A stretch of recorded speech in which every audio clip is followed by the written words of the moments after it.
आता पुण्यानंतर मावळमधून सुद्धा एक महत्त्वाची बातमी समोर येते। मावळ विधानसभेसाठीचं तिकीट वाटप आता महायुतीसाठी कटकट ठरण्याची शक्यता आहे। कारण मावळ विधानसभेवर दावा करणं योग्य नाही असं म्हणत विद्यमान आमदार सुनील शेळके यांनी नाराजी व्यक्त केली आहे। मावळ विधानसभेसाठी वरिष्ठांकडे पाठपुरावा करणार असल्याचं भाजपचे बाळा भेगडे म्हणाले होते आणि यावरून आता शेळकेंनी देखील आपला दावा कायम असल्याचं सांगितलंय।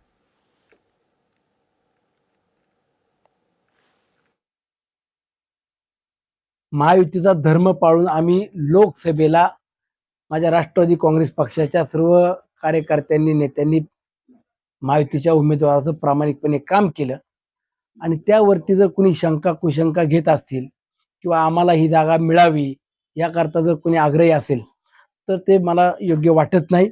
मुख्यमंत्री सन्माननीय एकनाथजी शिंदे साहेब, उपमुख्यमंत्री आदरणीय अजितदादा आणि दुसरे उपमुख्यमंत्री देवेंद्रजी फडणवीस साहेब हे तीनही नेते प्रत्येक तालुका न्याय आढावा घेण्याचं काम करतायत।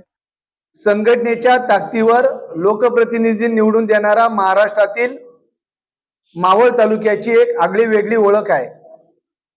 त्यामुळे परंपरागत भाजपचा बालेकिल्ला असलेला मावळ तालुका या ठिकाणी ही जागा भारतीय जनता पक्षाला मिळावी म्हणून देखील आम्ही आमच्या नेत्यांकडे आग्रहाची मागणी करणार आहोत।